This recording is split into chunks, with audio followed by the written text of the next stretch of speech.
Муну карагылачы. Бул видеого кантип лайк баспай коесуңар, Машалла. Кантип лайк баспай коесуңар ушуга? Кантип комментарий жазбай каласыңар, Лайк бассаңдар, сооп аласыңар депесизби? Машалла. Башка бирөөгө Канчадан батат устаз бериң? Биздин 500 орындык. 500 орын. Акыркы бүтүрүчүлөр окуйт да бул жакта. Бүтүрүүчүлөр окуйт экен. Тегенде бүтүрүүчүлөр.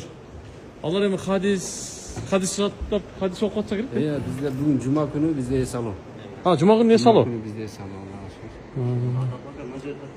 Кана? Кана. Машалла. Столдо. Да халаса. Мынакей. Машалла. Сонун экен ай.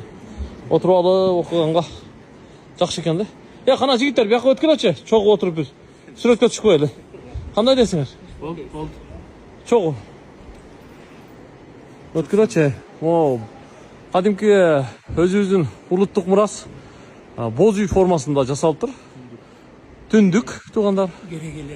Керегелери менен сонун жасалыптыр. 500 адам батат экен. Имам Азам атындагы Карабалтадагы медресенин Чубак устаздын атына коюлган китепканасынын 3-чү кабат экен да. 4-чү кабат, 4-чү кабатта. Машалла. Сон. Кана бир сүрөткө түшүп коелу. Видеого эми лайк басат го элдин баары.